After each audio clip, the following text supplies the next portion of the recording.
tomar da carne, somente depois que a gordura fosse queimada, consumida ali no fogo. Mas eles repetidamente não faziam isso. E o próprio povo, quando ia oferecer, eles diziam: ei, espera pelo menos a gordura queimar. E isso era pecado. E isso foi terrível aos olhos do povo, e principalmente aos olhos de Deus. E não apenas isso que esses homens faziam. Esses homens também se deitavam com as mulheres que estavam ali próximo da entrada das suas tendas. Eles se prostituíam com essas mulheres. Então esse é o cenário desse povo que estava jubilando.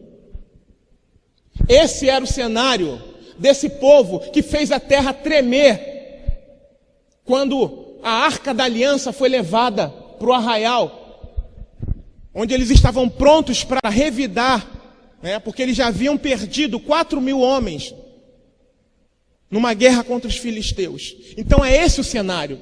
Existe uma grande semelhança com esse tipo de coração que está sendo apresentado aqui, que esses homens possuíam, e que por causa desses homens o povo passou também a possuir com os dias de hoje.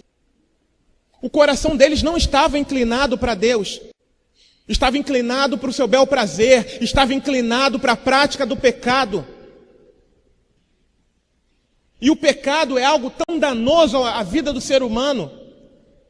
O pecado é algo tão vil aos olhos de Deus.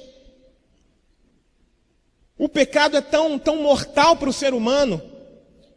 É como se fosse um veneno que mata lentamente, que destrói as defesas do corpo do ser humano lentamente. Que eles não perceberam que estavam andando fora dos padrões de Deus. O pecado faz isso. A prática do pecado faz isso. As iniquidades fazem isso. Deformam, endurecem, entorpecem o coração do ser humano, lesa o entendimento do ser humano, e o ser humano continua levantando as mãos para Deus, como se nada tivesse acontecido. Mas o que aquele Israel não sabia é que aquela presença de Deus ali, o qual eles celebraram e fizeram a terra tremer, não era de glória, mas era de juízo. Porque eles estavam andando fora do padrão que Deus havia estabelecido. Eles não guardaram o coração deles com a palavra do Senhor. Eles não guardaram, os sacerdotes não ensinavam ao povo a palavra do Senhor. Pelo contrário, a prática deles fazia com que o povo errasse o caminho. A prática dele endureceu o coração do povo. A prática deles tirou o foco de Deus e colocou o foco em outras coisas. Quantas e quantas vezes, irmãos, nos nossos dias, a gente vê celebrações e celebrações, quando na verdade estão exatamente iguais a esse povo aqui. Quando exatamente o sentimento de Deus é exatamente o sentimento como Deus tinha a respeito desses homens aqui e desse povo aqui nessa época, nesse período. Depois de todo esse alarido, esse brado de júbilo, esse alarido de vitória, a gente vê um povo confiante, porque a arca havia chegado, a presença de Deus havia chegado, mas eles estavam tão endurecidos, estavam tão entorpecidos pela sua própria natureza perversa e pecaminosa, que não puderam ver que a presença de Deus estava ali apenas para exercer o seu juízo.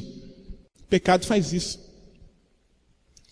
Eles viviam na prática do pecado, entraram numa peleja contra os seus inimigos, perderam essa peleja e ainda se perguntavam por quê.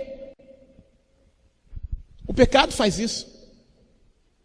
E eles não deveriam estar se perguntando por quê. Porque lá no Pentateuco, lá no início, nas leis de Moisés, estava dizendo que todas as vezes em que eles estivessem andando em obediência ao Senhor, Deus entregaria os inimigos nas suas mãos. Mas quando eles não obedecessem ao Senhor e se desviassem dos seus estatutos, eles seriam derrotados pelos seus inimigos.